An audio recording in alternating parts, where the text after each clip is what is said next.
의 국방부 장관과 대통령 비서실장이 왜 아랍에미레이트에 갔는지에 대해서도 의혹을 확대시키고 있습니다. 문재인 정부가 절차적인 정당성, 헌법상의 문제 등을 이유로 만약 8년 전의 비밀 군사 협정에 대해서 스스로 문제를 제기하고 이제 와서는 왜 스스로 문제를 덮겠다는 것인지, 또 아랍에미레이트의 칼둔 행정청장이 문재인 정부와 문재인 대통령과 이 정부로부터 어떤 새로운 약속을 받기 위해서 한국에 온 것인지 모든 것이 의문투성이입니다. 이 사건에 대해 지금 문재인 정부와 자유한국당은 서로의 약점을 듣기 위해서 비밀스럽게 단합을 하고 있는 것으로 보입니다. 우리 대한민국 국군 장병들의 생명, 그리고 우리의 국제관계, 외교적인 문제를 두고 밀실에서 단합이 이루어질 수는 없습니다.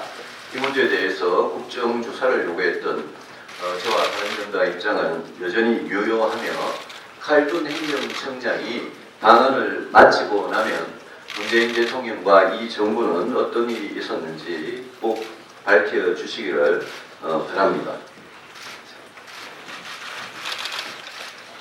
바른정당이 끊임없이 지적했던 시민단체 경력 수공 반영에 대해서 정부가 결국 닷새 만에 없었던 일로 처리했습니다. 잘한 일입니다. 잘못했으면 빨리 반성하고 수정하는 것이 국민들의 더 큰 기회를 막는 것입니다. 하루빨리 공무원 시험, 직업 상담사, 가산점 부여하기로 한 방침도 철회하기를 바랍니다. 문재인 대통령의 대책 없는 최저임금의 급격한 인상으로 대한민국의 경제가 그야말로 흔들린 그 자체입니다. 아파트 단지는 경비원의 절반가량을 해고하고 편의점 알바생을 줄이면서 가족들이 그것을 대체하면서, 또 정부 보조금을 받기 위해서 30인 미만의 업체로 쪼개기를 하고 있습니다. 떡볶이집 그리고 카페도 무인주민 시스템을 도입하고 나섰습니다. 당장 저임금 노동자의 혜택보다는 일자리를 잃게 되고, 또 자영업자는 문을 닫으며 물가는 인상되는 부작용을 낳고 있습니다. 오죽하면 원구공 최저임금 위원장이 1만원 공약을 포기할 필요가 있다고 했겠습니까? 준비 없이 지른 대책 없는 정책으로 시장은 부작용과 대혼란을 겪고 있습니다. 대통령께서는 어제 수석 보좌관 회의에서 부작용 축소를 위한 특단의 대책을 주문했지만, 시장은 정부가 마음대로 움직일 수 있는 것이 아닙니다. 어설픈 정책이 나오면 국가 경제에 큰 혼란과 부담만 지우고 그 피해는 국민에게 고스란히 돌아간다는 점을 잊지 말기 바랍니다. 오늘도 고용노동부의 민간위원회, 적폐청산위원회의 문제점을 지적하겠습니다.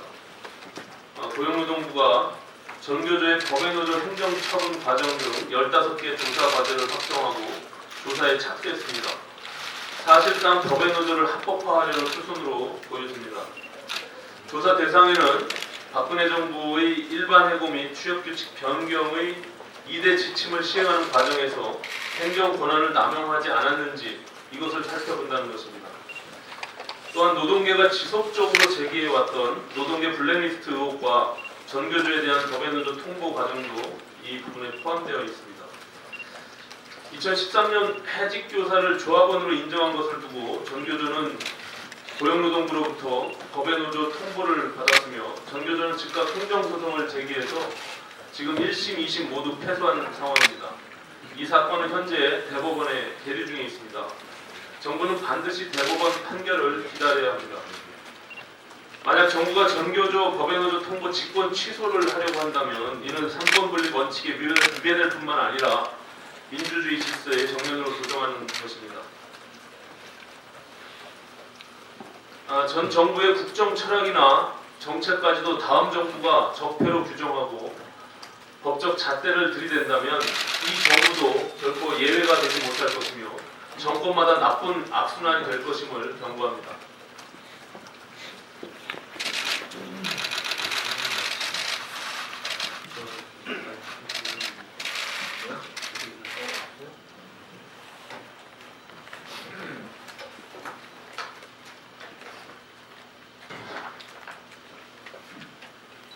한미 FTA 개정 협상 관련해서 말씀을 드리고자 합니다.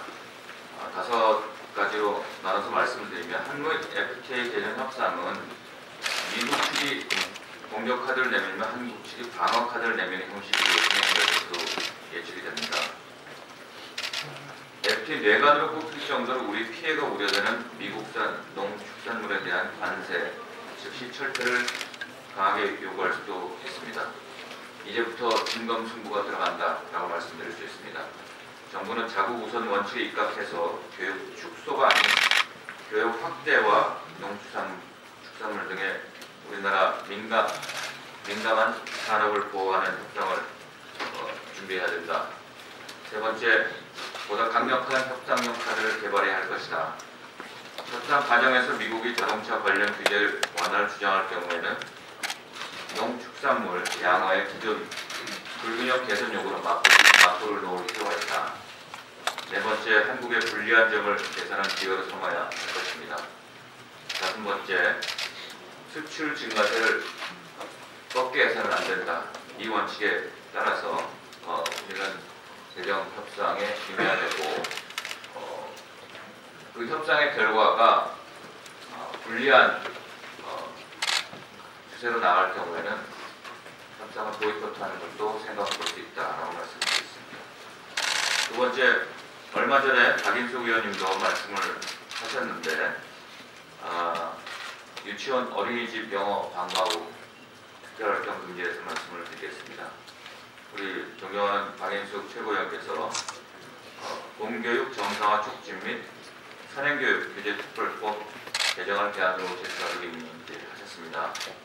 학부모와 학교 현장의 목소리를 담은 본 개정안이 통과되면 초등학교 1, 2학년 영어 방과 후 학교 수업뿐만 아니라 교육부가 법적 근거도 없이 추진하고 있는 유치원 및 어린이집의 영어 특별 활동 프로그램도 전혀 문제가 없게 됩니다. 시대적 변화와 현장의 목소리를 듣지도 보지도 않으려 하는 대표적 탁상 행정 부처인 교육부, 법적 근거도 없이 시행하려다 반발에 밀려서 우왕좌왕하는 교육부, 더욱이 일주일 새 금지했다가 철회했다가 또 금지하는, 정말 이 나라의 미래 공약을 이런 식으로 장난도 아니고, 이 정도면 장난도 지났다. 저희 바른정당 조만간 교육부총리와의 맞짱 면담을 진행하도록 하겠습니다. 나서주길 바랍니다. 이상입니다.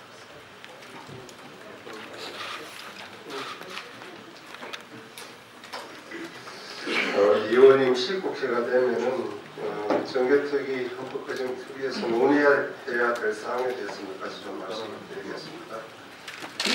헌법재판소에서도 몇 번 논의했었지만, 현재 그 정당법에는 시도만까지 법적 지위를 인정하고 있습니다. 그래서 각 지역방역위원회, 지역위원회는 법적 지위가 없기 때문에 평소에서 정치 활동을 하고 정책 활동을 할 수 있는 공간을 내는 것이 법적으로 제한이 되어 있습니다.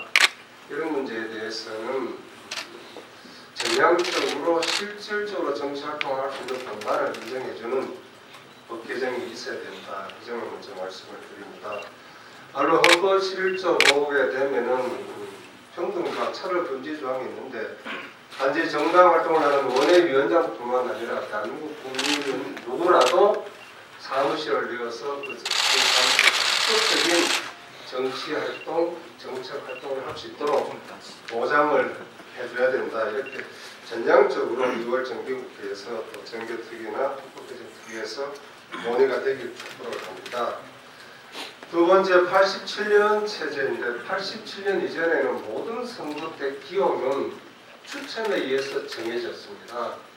87년 헌법 개정을 하면서 의석수에 따라서 기호가 부여되기 때문에 지방선거 같은 케이스는 후보를 보지 않고 당만 보고 묻지마 하는 그런 관행이 거의 한 30년 이어져 왔습니다. 과거 방식으로 추첨에 의해서 기호를 부여하든지, 그래서 후보를 보고 찍도록 하는 그런 선거 제도를 도입하든지, 아니면 아예 외국같이 기호 자체를 없애버리고 정당과 후보 이름만 가지고 선거할 수 있도록 하는 것이 타당하지 않겠나 이렇게 생각합니다. 드립니다. 다음에 후원의 문제에 대해서도 말씀을 드리겠습니다. 현재 후원회는 국회의원 상시 후원회가 운영이 가능하고 국회의원 선거 총선 때는 예비 후보들도 후원회가 가능합니다. 그러나 지방선거에는 광역단체장, 기초단체장, 교육감 선거가 막대한 경비가 들어감에도 불구하고 예비 후보 때는 후원회를 둘 수가 없습니다. 결과적으로 경제력이 없는 후보는 예비 후보 등록 자체도 어려운 그런 상황이기 때문에 2월 임시국회 때 이 점에 대해서도 일정 부분 기본적인 경비는 후원금으로 충당할 수 있도록 제도적으로 길을 펴줘야 된다 이런 말씀을 드리겠습니다. 정책 문제에 있어서 현역 국회의원이 광역단체장에 나왔을 때는 국회의원 후원회로 후원금 충당이 가능하지만 다른 후보들은 그 후원금 자체가 불가능하기 때문에 형평성 문제가 굉장히 제기된다 이런 말씀을 드립니다. 마찬가지로 현행법에 의해서는 후보자 재산 등록이라든가 범죄 경력 이것이 본 후보가 되었을 때 선거 공보물에 적혀서 유권자인데 배달이 됩니다. 불과 그 보는 시간은 한 일주일 정도밖에 되지를 않습니다. 그 후보의 그 재산 어떤 형성 과정에서의 도덕성이라든가 범죄 경력에 대해서도 유권자들이 사전에 충분히 검증할 수 있도록 예비 후보 때부터 재산 등록을 받고 범죄 경력 증명서를 받아야 된다. 그래서 조금 더 많은 정보를 가지고 유권자들이 후보를 선택할 수 있는 그런 시간을 줘야 된다는 점을 말씀을 드립니다.